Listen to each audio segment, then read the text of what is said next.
Welcome to ATF, After the Fire, a line of duty death podcast brought to you by the National Fallen Firefighters Foundation in collaboration with firefighterskills.com. I'm your host, John Nelson. After the Fire is a post-line of duty death incident podcast. Our goal is to reduce the number of preventable fireground fatalities by learning from the unintended outcomes of line of duty deaths. The ATF podcast is dedicated to the remembrance of fallen firefighters and the comprehensive review of their line of duty deaths and near misses. We will intimately relive experiences through interviews of the boots on the ground and the subject matter experts connected to the incident. Episode 1 is dedicated to the 13 firefighters that lost their lives at the 1941 Strand Theater fire in Brockton, Massachusetts. But first, we will begin by outlining some of the 16 firefighter life safety initiatives from the National Fallen Firefighters Foundation. Presenting the firefighter life safety initiatives that are relevant to today's podcast is the Director of Fire Service Programs at the National Fallen Firefighters Foundation, Chief John Tippett. Chief Tippett has a career-long interest in firefighter safety.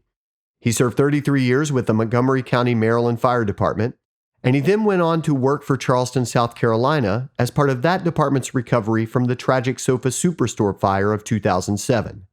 Chief, welcome to After the Fire.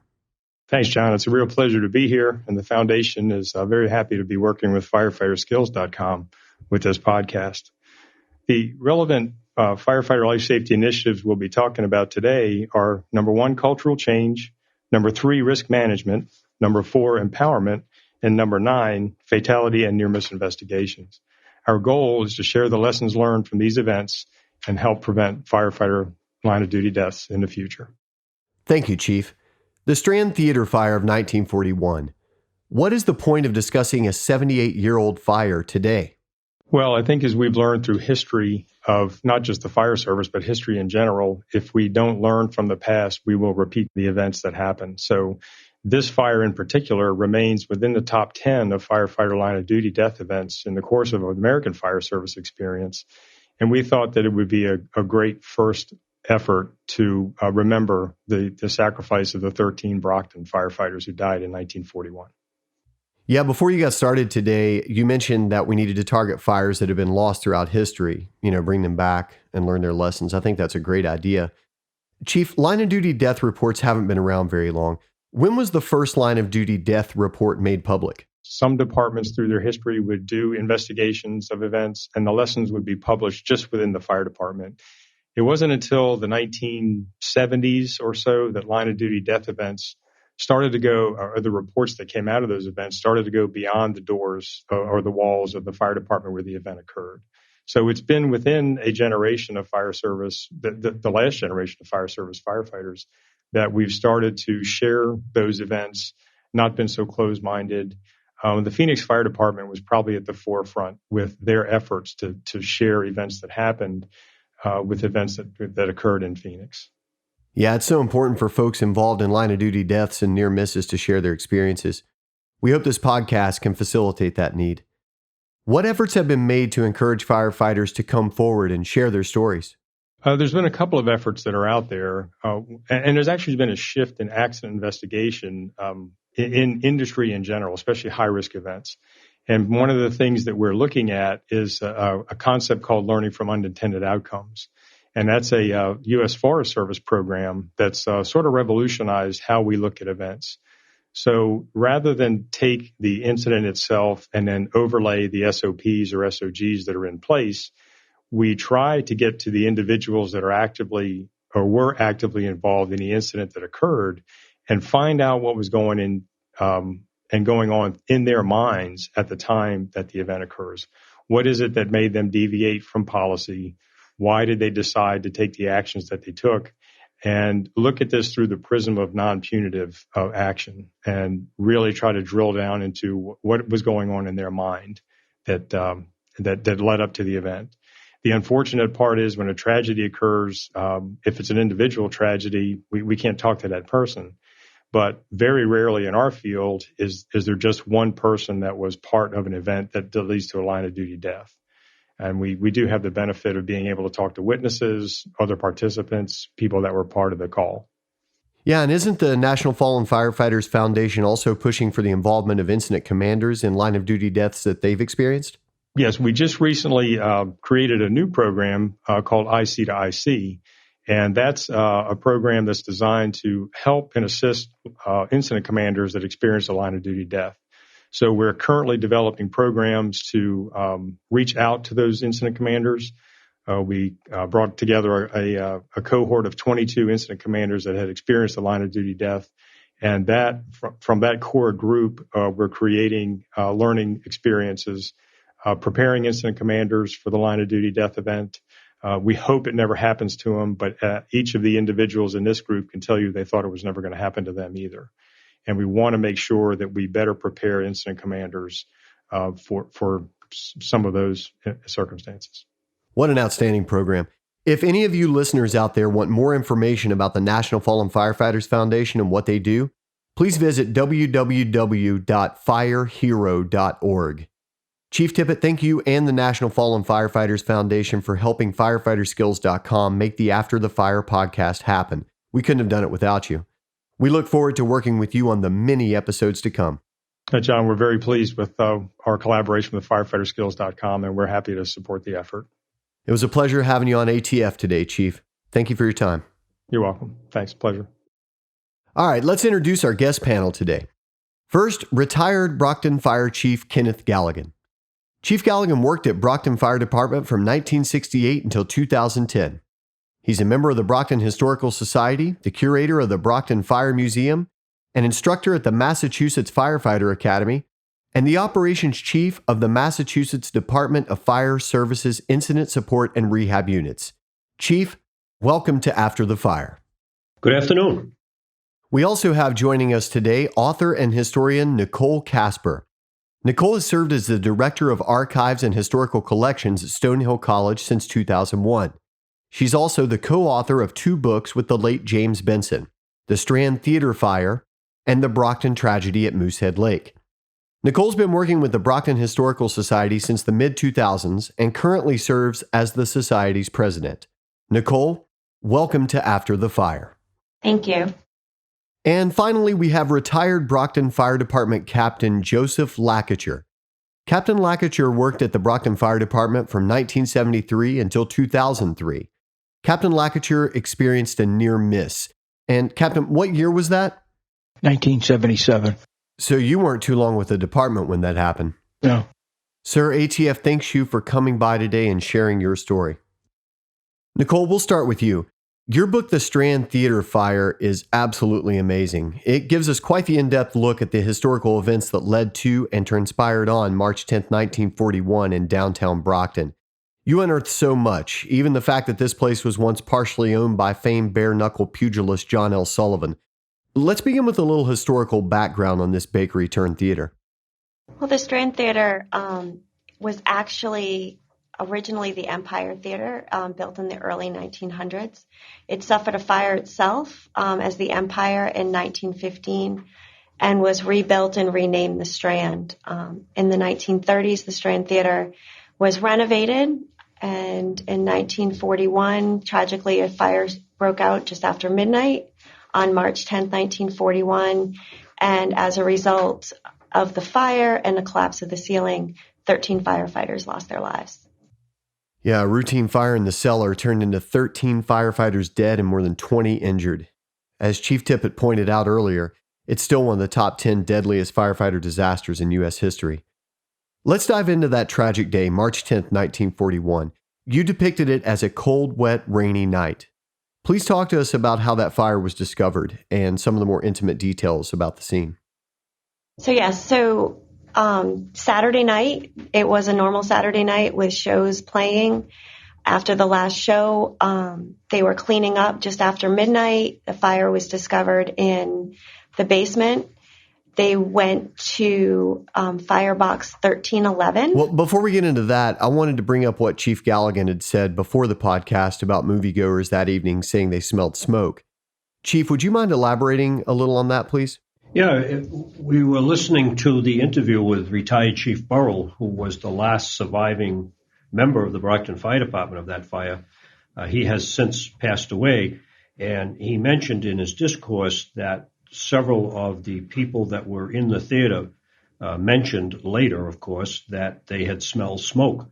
And it never really became a factor that was immediately out there. The immediate factor was that the fire department discovered the fire in the cellar. So it would appear that the fire had been burning for some time. And if it is true that some of the moviegoers actually did smell some smoke, it would kind of reinforce that theory that the fire was burning for a while. If anyone listening wants to check out that interview with Edward Burrell that Chief's talking about, go to youtube.com and type in Brockton's Strand Theater Fire Disaster Recalled, which is posted by Enterprise News. It's an eyewitness account from the last surviving firefighter of the 1941 Strand Theater fire. Truly priceless stuff. Is there any record as to how long after the moviegoers had left that the fire was discovered? We don't have the times that the theater ran the shows that night. The only reason we know the names of the shows was because we have this wonderful picture of the marquee. But I would assume that they finished around, between 10:30 and 11:30. So that fire was churning. Probably been smoldering for at least an hour or so before it was discovered. So the custodian, Christopher Moore, discovered the fire in the basement while he was cleaning, and then he told his assistant, Roger Thunnert, to go sound the alarm. Number 1311, as you were saying earlier. So box 1311 was struck, and the fire apparatus, the first responders came from that. They threw cellar pipes, thought they had it within several minutes. A second alarm was struck. And from there, firefighters responded. The fire department was fairly small at that time. So when the second alarm was struck, that was when the off-duty firefighters began to be called. Yeah, that's actually an amazing fact I wanted to touch on to set the stage out there for everyone listening. At the time of the fire, Brockton employed 143 paid firefighters staffing 6 fire stations with 5 engines and hose wagons, 3 ladder companies, and a special operations squad known as Squad A. Now, these firefighters were on 84-hour work weeks, which is basically 24 hours on, 24 hours off, with the 12 hours on, 12 hours off thrown in there for rest, I guess. Not only that, but these men were expected to show up from off-duty if alarms were sounded.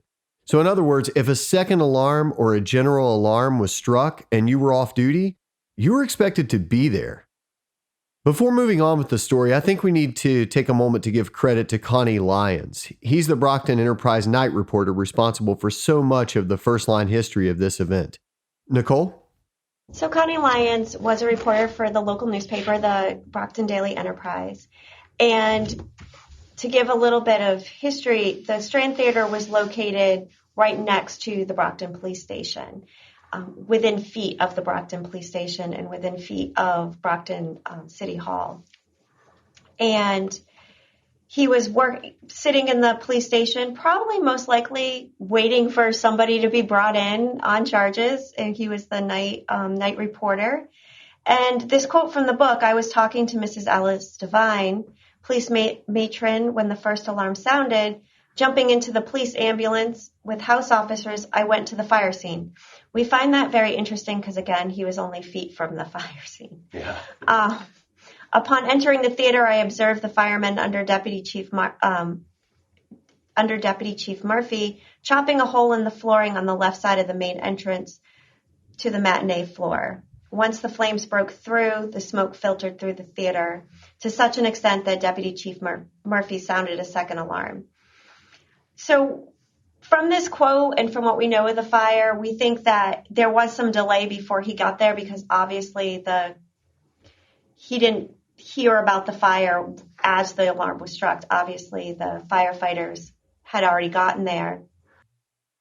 But he was there and was able to kind of chronicle the actual fire.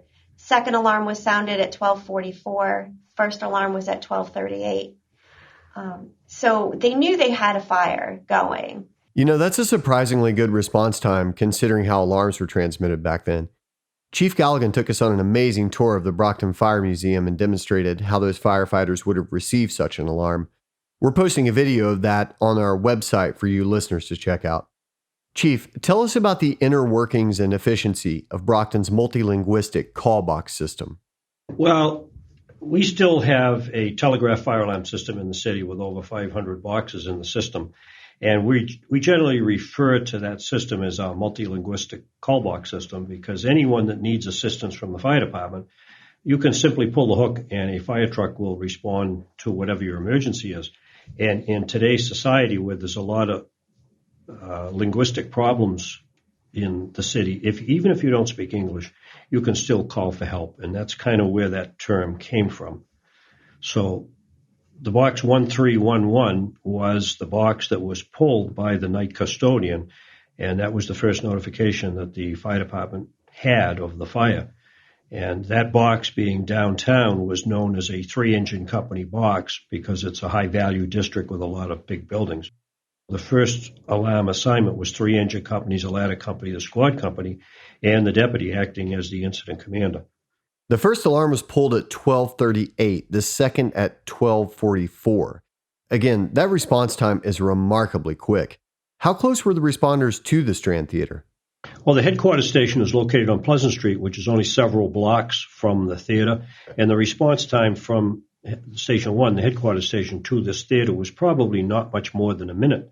And there were 3 stations that were responding, which would be the headquarters station on Pleasant Street, Engine Company 4 from Crescent Street, which was probably 3/4 of a mile from this theater, and Engine Company 5 from the West Side Station, and that's probably another 3/4 of a mile. So it was a very fast response, and the fact that 6 minutes after the box was pulled would indicate to me that the deputy chief realized right away that he had a fire that was larger than what could be handled by those companies that were coming in on the first alarm. Nicole, please talk about the report of Deputy Chief Murphy. For the reading and listening audience, it paints quite the picture of what this scene may have looked like. So Deputy Chief Murphy gave an interview to the Enterprise about a day or two after the fire and described the scene as follows. When we went down, we laid a line from the hydrant in the front of the main entrance. As soon as we got in there, we threw down 3 to 4 cellar pipes. A cellar pipe is an appliance for shooting water to all parts of the compartment under a floor or ceiling. They threw the cellar pipes. They killed the fire in the cellar in that particular spot, but they knew the fire was working up the south and west walls. The lines were taken to the first balcony, which was the mezzanine level, by the men of the first platoon, which included Henry Sullivan, Dennis Murphy, Martin Lipper, and George Collin. And this is about the time that Chief Murphy struck that second alarm. Nicole, you and Chief have been kind enough to provide to us bird's eye view maps of the areas of downtown Brockton that we've been discussing today. We're going to put those up on the website as well for anyone wanting more visual information. Chief, please explain to us south and west in relation to the main entrance of the theater and the location of the matinee area where the crews were working. Well, the main entrance to the theater was off of School Street. So that would be on the south side of School Street. And when you walked in that entranceway, you probably walked 50 or 60 feet into the main portion of the theater. The back of the theater was where the walkway was that took you down to the main floor and also to the 2 stairways that went upstairs. There was a candy counter there that's referenced numerous times in the investigation. So it was almost shaped like an L. When you walked in the entranceway from School Street and you reached the back of the lobby, you would then turn left into the main auditorium, so that when you were sitting in your seat, you were looking in an easterly direction, which would be looking towards City Hall. And again, we will be putting maps and photos and videos of everything Chief's talking about on the website to accompany this episode and give you more information. Nicole, another unsung hero in your book is Stanley Bowman, photographer for the Brockton Enterprise. Talk to us about the photos he took at the Strand that night. So Stanley Bowman is kind of legendary in the city of Brockton, and Stonehill is actually lucky enough to have his entire photograph collection. Stanley was a photographer for the Brockton Enterprise, and he had actually returned from a skiing trip in North Conway that night and had gotten a call. After they had put out the call, he had received a call from the switchboard at the fire station saying there's a big fire at the Strand Theater. And he kind of debated in whether he wanted to go or not. But he realized as he had said to me numerous times when I had talked to him in interviews, he debated and decided, well, I still have all my camera equipment packed, so I'll go see what it's going on. And he went to the theater and took basically all of the pictures that we have in the book were taken by Stanley and really documented what was going on through that. He also, as we'll probably talk about later on, narrowly escaped himself being killed as he, moments before the collapse of the roof, was on the balcony with those firefighters. Yeah, Stanley captured some amazing images that you have in the book and on display at the Brockton Fire Museum. I want to talk a little bit more about this second alarm, though. It was so much different than what we experience nowadays. Nicole, tell us about the telephone chain system that firefighters utilized and how the telephone company and dispatch played into the incident. So back then, once the second alarm had been struck, that would have been basically what would have happened was that the chief or the chief's aide would have gone back to the box and plugged in a phone and radioed back to dispatch that said, we need a second alarm. And at that point, that would have been telegraphed from fire alarm to the other stations. And then they would have basically started calling all off-duty fire department. It was a requirement at the time that all firefighters had a phone so that they could be called back from duty if they needed to be. Or at least have a phone accessible to them, right? So one of the interesting stories, we actually were able to find somebody who had witnessed the fire. Alice LaLiberte had her family rented the second floor of their home to a firefighter by the name of Alan Minahan. And so he didn't actually have the phone. The Liberté family had the phone. So they answered the call. The phone rang. She answered it. And she had to go wake him up and say, you need to report to the Strand. Well, Alice herself worked for the phone company. And so when they called her, they're like, oh, by the way, you also need to come in. So Alice's brother, Joe, drove both her and Alan to the fire scene, and she went to work and then spent the next many hours fielding phone calls about the fire from different people. Chief, you may be able to elaborate a little more on this. Was all calling telephone operators part of the dispatching process? Obviously the telegraph system was in place to alert the fire department about initial response and everything, but how did the phone company tie into the emergency response back then? Well, in those days it was a 2-platoon system, so you're either working or you're off duty. And you didn't have much time off in those days. So when they had a fire of any size, such as a second alarm, the second alarm would bring another engine company and another ladder company from other stations in the city to the fire. And then the dispatcher at the fire alarm office would start making phone calls to firefighters in the various stations. As firefighters came into the station to get their gear, usually the first firefighter into the station would get the list of members of that station with their phone numbers. And on the phone in the station would then start calling those members from that station. So initially, fire alarm had to make calls to get firefighters in. And then as firefighters get into the station, they would start calling people back.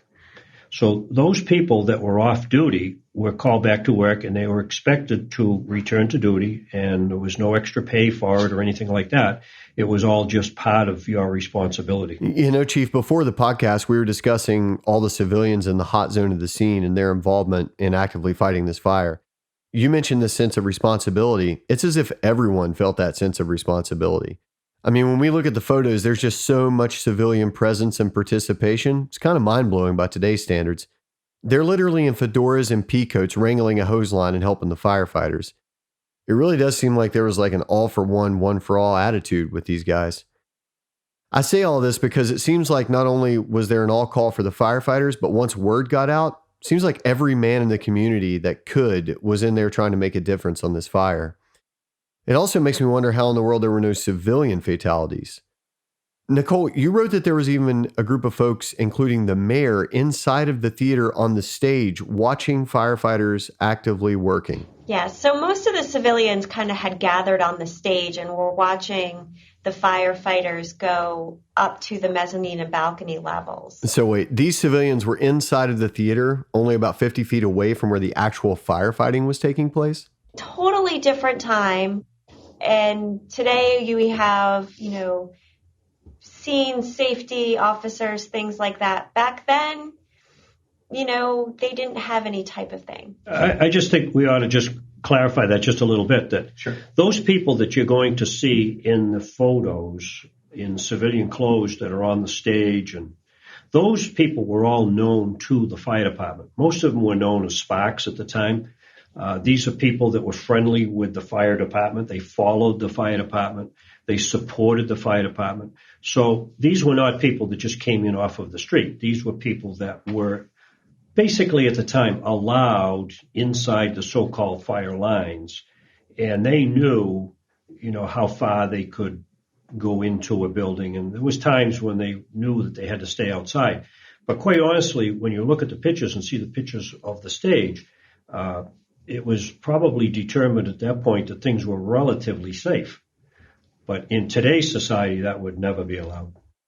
So we're at the point of this fire where dog bet the first in crews have to be whipped. Now, some of the folks feel like they have this fire under control, but at least a few people on scene know that they have fire inside the walls of the structure. So someone calls a second alarm.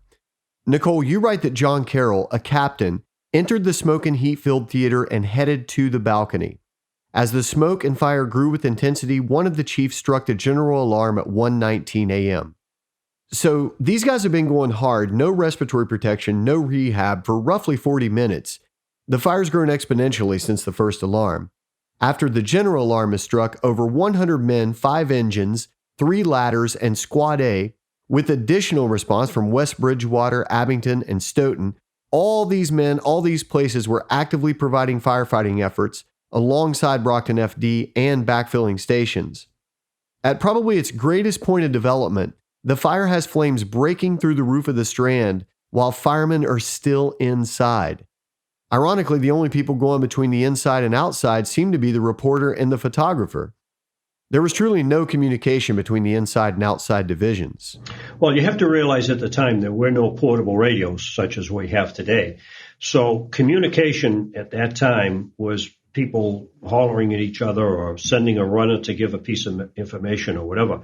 But if you back up just a little bit here, as Nicole said, when they first arrived, it was pretty apparent that the fire was in the cellar. And that was the subject of an investigation, actually where the fire started. And I think we can determine that from all accounts that we're aware of, that it did start in the cellar. But it then spread from the cellar, and it spread up the walls, and obviously the air conditioning or air ducts that were located in the walls. So the fire was rapidly extending from the basement upwards in the walls, and it was heading for the roof and the area that was above the ceiling and below the roof. We would call that today the cockloft area. And in a theater of that size, with the span from side to side requiring a large truss, that opening was easily 6 or 8 or 10 feet of space between the ceiling and the roof that could not be seen from the main theater itself. And the theater ceiling was so high that there were no tools that the firefighters could use to reach up to open that ceiling. So it would appear that the fire was extending up the walls. We see photos of the firefighters opening the walls. We see pictures of them opening the ceiling underneath the balcony. So just visualize the fire is traveling up that west wall and the south wall, and ironically, that's the area where we're going to get into now.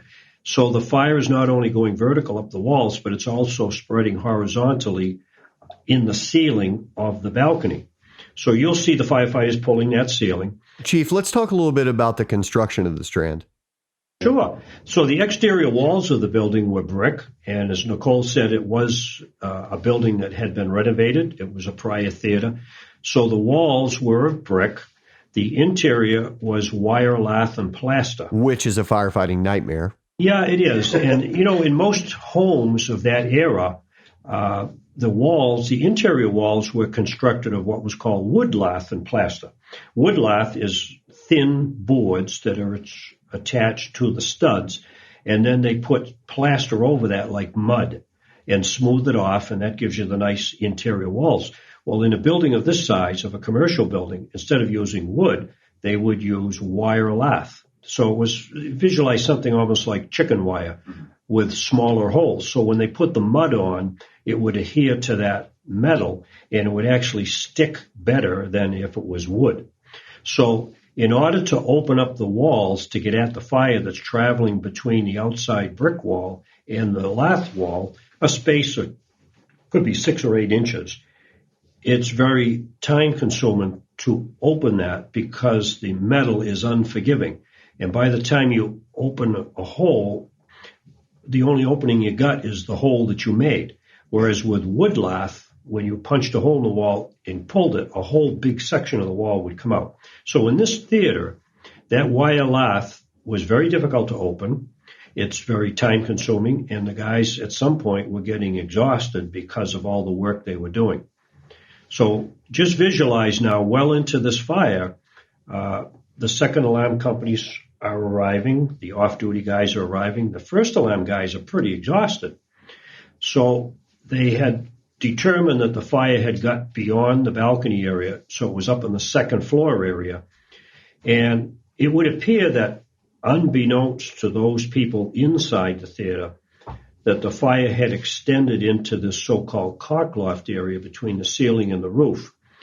And I'm sure that they were concerned that the fire was in that area, but I don't think they realized how extensive the fire had reached that area. So now you take and look on the outside of the building, as you were just mentioning with Nicole. We have pictures of the fire coming out of the roof line at the top of the wall in the southwest corner, which would be behind the old police station. And there is a hose line, what we call a 2.5-inch hose line with a straight tip, and the deputy is there, and he's directing that water stream at the fire that is extending out from below the roof at the top of the wall line. That would indicate today, looking at this, that the fire really had extended into that cockloft area, and it was now showing itself at that wall line at the roof. We kind of think, in going over all this, that there was some information perhaps outside that the firefighters inside may not have been aware of. Today, if we had a similar fire, we would have radio communications. We would immediately transfer that information from inside to outside. So when you think back in those days, without that, the only way that information would get from outside inside is somebody would have to go in and give that information. And it appears as though this is really kind of a turning point in the fire. And portable radios didn't come to Brockton until about 1973. Is that correct? Yes, but then only for the officers. Captain Lacouture, you probably experienced operations without radios. Oh, yeah, yeah. So how did you effectively communicate? Hollering. A lot of yelling, a lot of face-to-face. Sure. Sign language. Pressure up, pressure down. What other equipment wasn't provided to you guys? When I got on the department, we had to buy our own flashlights. We had no radios. Buy our own gloves. Man, different times. I'm glad most fire departments these days provide that kind of equipment to operations personnel. Captain Lacouture, we're going to get back to your story in episode 2 of After the Fire. But first, getting back to the Strand Theater, flames have now broken through the roof as exhausted firemen are inside. The inside division's gassed from tearing through wire lath. Nicole, you wrote that at some point, at least some of the folks on scene thought the fire was under control and they headed for home. Would you please elaborate on that point? Yeah, I think what happened, they had a lot of smoke in the building, but as they were pulling the wire lath down and things like that, they weren't coming up with fire. So they probably knew they had it, but they were just not coming up with it and not realizing that basically the bulk of the fire was between the ceiling and the roof. So what they were pulling down, they were just creating more smoke. So most likely that's why they're like, oh, we'll take a break. We can't pull anymore. We need a break. Some firefighters probably did decide to go home, or like, oh, we're not needed because we're not on that crew. No, I think we really should straighten that out. Go ahead, Chief. Nobody goes home without permission from the chief officer.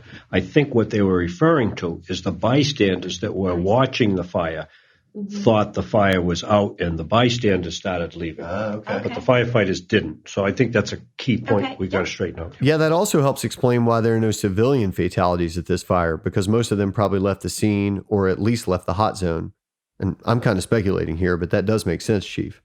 So these firefighters are trying to catch their breath on the first balcony, oblivious to the imminent danger above their heads. And unbeknownst to them, the south wall was buckling and the roof was seconds away from collapse. Nicole? So Stanley had heard that there was better pictures outside, so he had left the balcony where he had been with those firefighters, and he went outside. He turned to go back in, and just before he could actually, according to him, reload his camera, the roof came crashing down where he had just been. And he yelled to his assistant at the time, "My God, there are firemen under there. This is awful."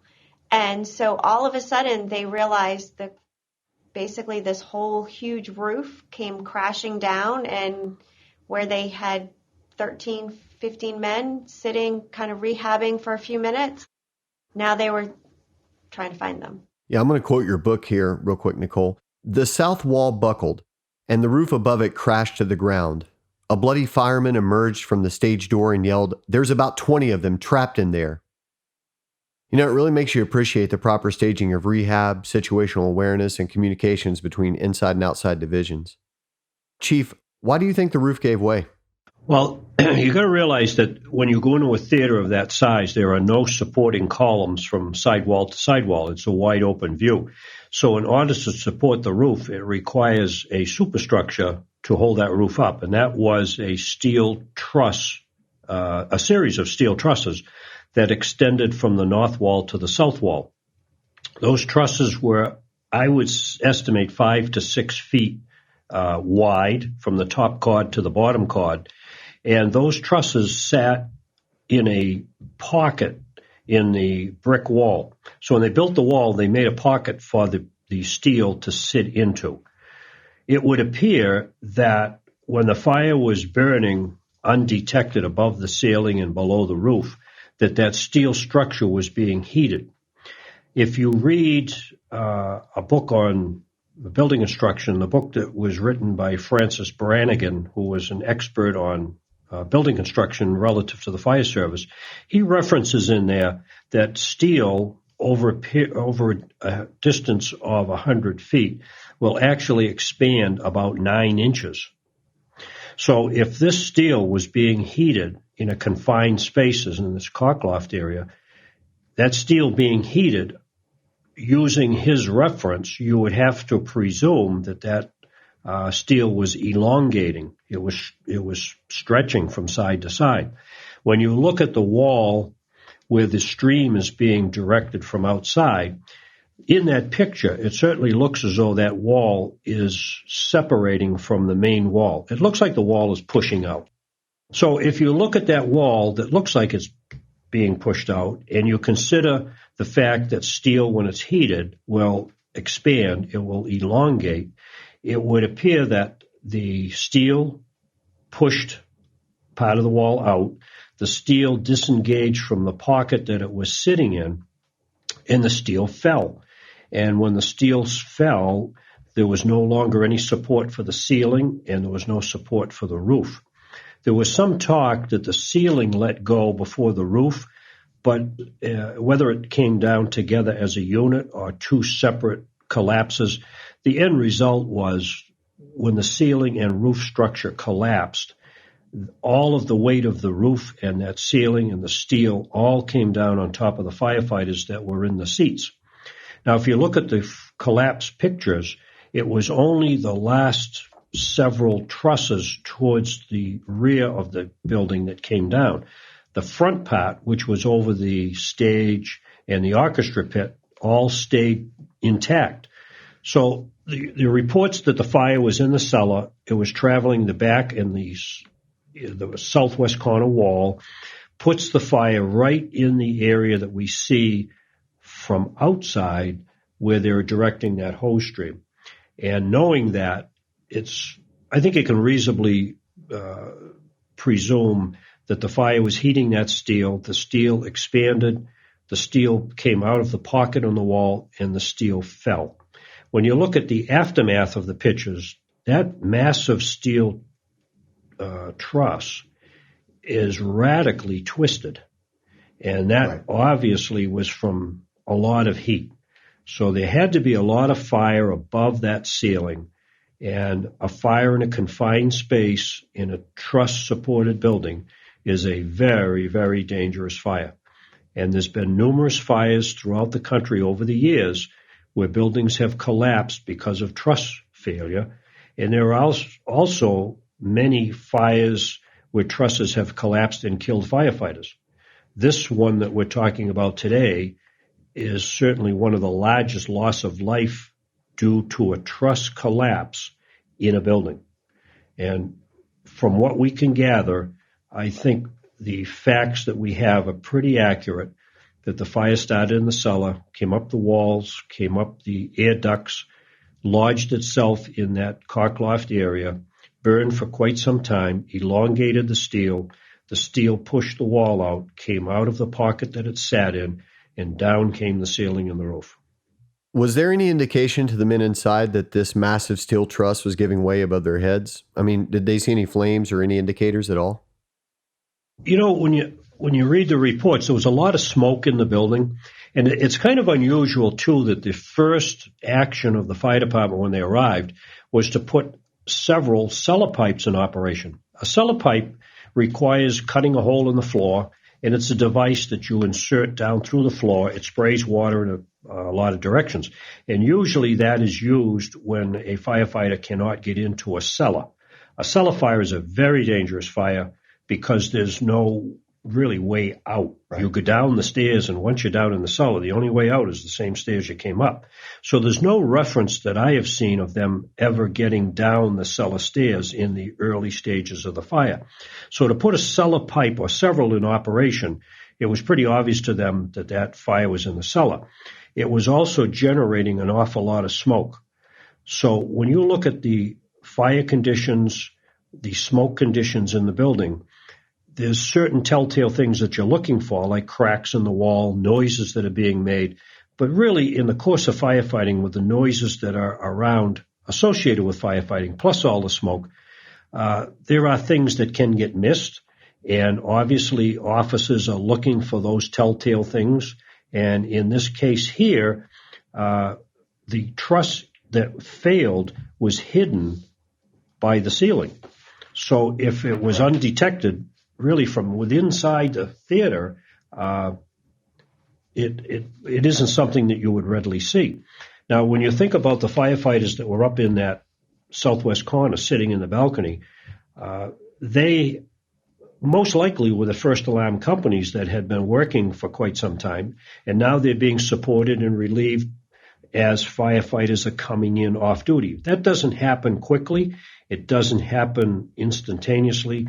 They come in by onesies and twosies. Right. It's not a company for company swap. No, it really isn't. You know, when you think about accountability and who you report to and all the things that we have today to make sure that we know where everybody is on the fire ground, a lot of that is not done or was not done in a formal way like we do today.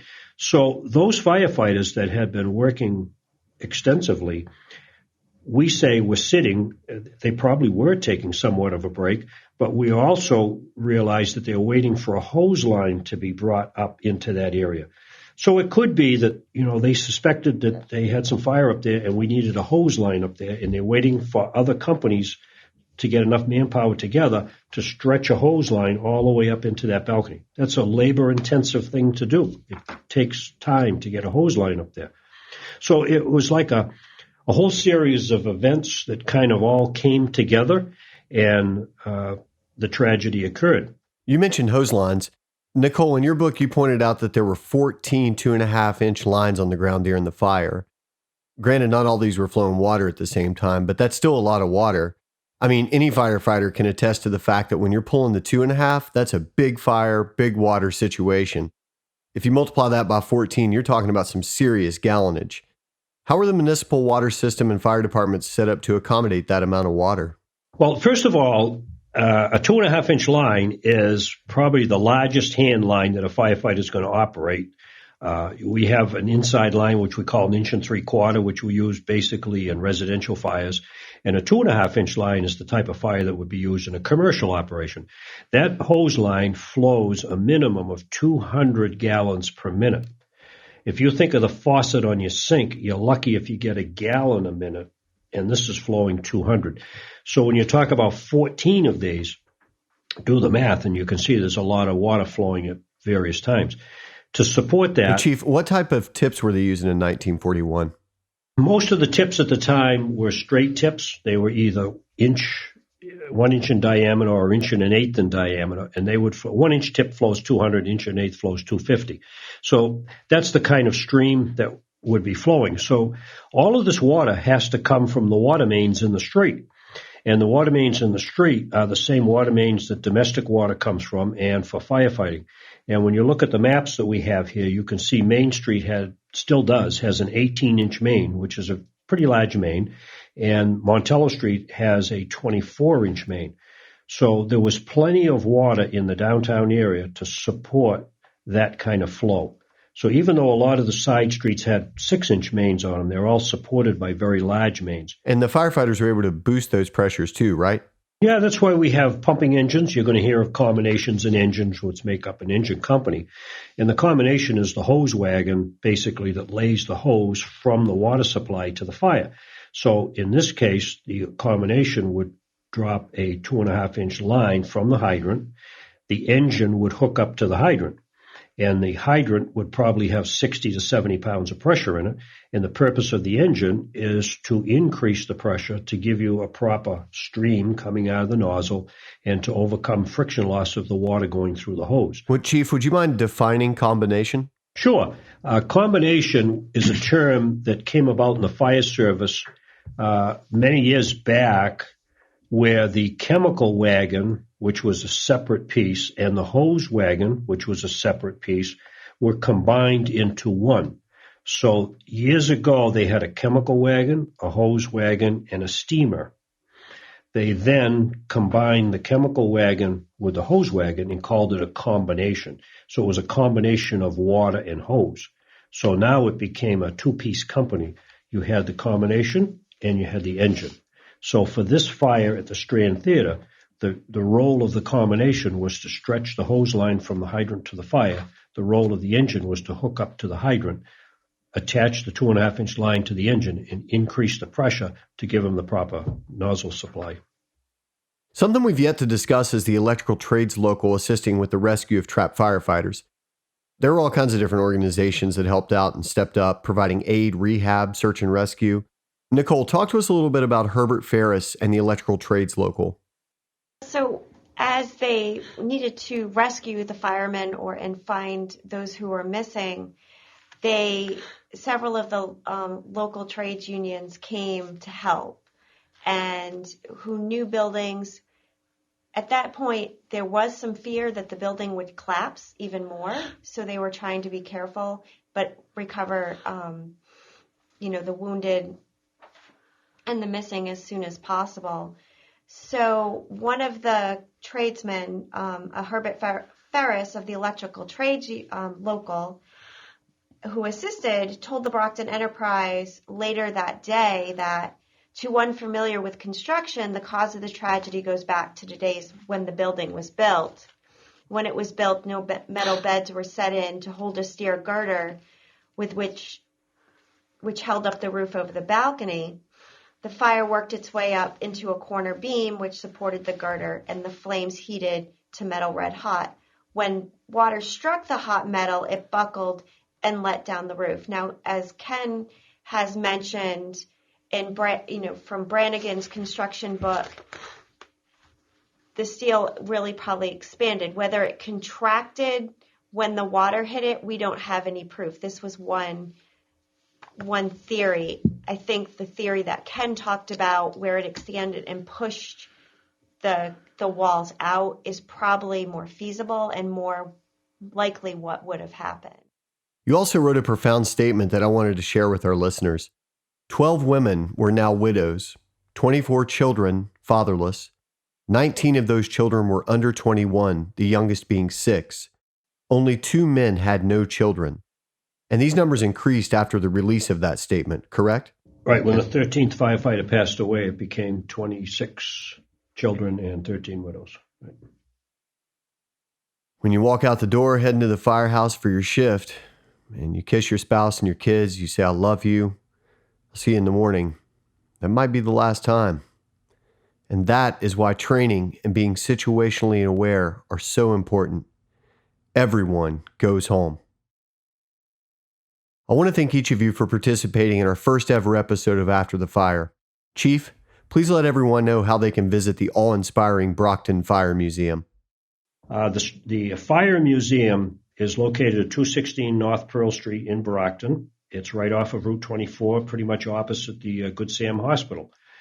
We built that building 30 years ago. It was a labor of love. We have a tremendous amount of fire memorabilia in that building, and we actually have our original 1850s hand tub that was manpower pumped, and it was in service from 1850 till it went out of service, replaced by steamers in the late 1880s. The Protector 3. The Protector 3, and there are not many communities that can boast that they have their original hand tub. But we have actually 2 of them. So I will let Nicole tell you how people can reach the Brockton Historical Society and the Fire Museum. All yours, Nicole. So the Brockton Historical Society and Fire Museum are open twice a month. We're open the second Wednesday of each month from 5:30 to 7:30 p.m. And we're open the 4th Sunday of each month from 2 to 4 p.m. However, we do accept special appointments. We have an email address, which is brocktonhistoricalsociety1@gmail.com. We also have a website, brocktonhistoricalsociety.inc.com, INC, that you can look for more information. We also have there is a Brockton Historical Society Facebook page, and there's also a Brockton Fire Museum Facebook page that you can contact and connect with us through either of those Facebook pages. The Brockton Fire Museum is usually, when you go to the Brockton Fire Museum, you will meet a former Brockton firefighter. Will actually give you your tour. Wow, that's so cool. And explain what you will see. It's a special place and a wonderful opportunity to learn more about the history of our industry. And this is a 100% volunteer fire museum, folks. Nicole, if listeners out there wanted to donate to the Brockton Fire Museum, how would they go about that? So donations, checks can be made payable to the Brockton Fire Museum and mailed to 216 North Pearl Street, Brockton, Massachusetts, 02301. Or there is an opportunity to donate online. You can go to our website, which again is brocktonhistoricalsociety.inc.com. That is also, you can purchase the Strand book through our website as well. And all proceeds from books that are bought through our website do go to help fund the operations of the Historical Society and the Fire Museum. Everyone out there listening, you got to go get that book. Absolutely breathtaking photography and great stories. The 1941 Strand Theater Fire by Nicole Casper and the late James Benson. Thank you, Nicole. And with that, retired Brockton, Massachusetts Chief Kenneth Galligan will now read the names of the fallen 13 from the 1941 Strand Theater Fire of Brockton, Massachusetts. Captain John F. Carroll, Ladder Company 3. Lieutenant Raymond A. Mitchell, Engine Company 4. Firefighter Matthew E. McGarry, Ladder Company 3. Firefighter William J. Murphy, Squad A. Firefighter Daniel C. O'Brien, Squad A. Firefighter Dennis P. Murphy, Squad A. Firefighter Roy A. McCarrigan, Squad A. Firefighter Frederick F. Kelly, Engine Company 1. Firefighter George A. Collins, Engine Company 1. Firefighter Henry E. Sullivan, Engine Company 1. Firefighter Martin E. Lipper, Engine Company 1. Firefighter John M. McNeil, Ladder Company 1. And Firefighter Bartholomew Herlihy, Ladder Company 1. Thank you, Chief Galligan. After the Fire would like to give a special thanks to Brockton Fire Chief Kevin Galligan for showing us around town today. Thanks, Kevin. We would also like to give a special thanks to Stonehill College and Professor Scott Cohen for lending us their fabulous podcast studio, with an extra special thanks to audio engineer Jessica Williams. Jess volunteered her time today to come down and be our sound engineer. Thanks, Jess. And thank you to Nicole Casper for not only writing an amazing book that provided guidance and so much information for today's podcast, but for also securing this studio for us. Thanks for going the extra mile, Nicole. And of course, Chief Kenneth Galligan. We couldn't have done this episode without you, sir. You're a wealth of information, you're saving history, and we appreciate you for doing all that you do. Thank you. And thank you to Chief John Tippett and the National Fallen Firefighters Foundation for your support of this podcast. And listeners, don't forget to check out www.firehero.org for more information on the NFFF and what they do. Also, for all the extras we mentioned in this podcast, go to firefighterskills.com and feel free to email me, John Nelson, at info@firefighterskills.com. If you got any stories, suggestions, comments, anything you want to share, we'd love to have your participation and feedback for future episodes. And that will do it for the inaugural episode of ATF. Please check out the bonus material in episode 2, where Captain Joseph Lacouture shares his near-miss experience of being trapped in the top floor of a fully involved 2.5-story house. Some awesome pictures to go along with that too. We also delve into Chief Galligan's course on 2.5-story construction, and then explore some lessons learned from both Captain Lacouture's fire and the fire at the Strand Theater. Thank you for listening. Thank you for sharing your experiences with one another, and we'll see you after the fire.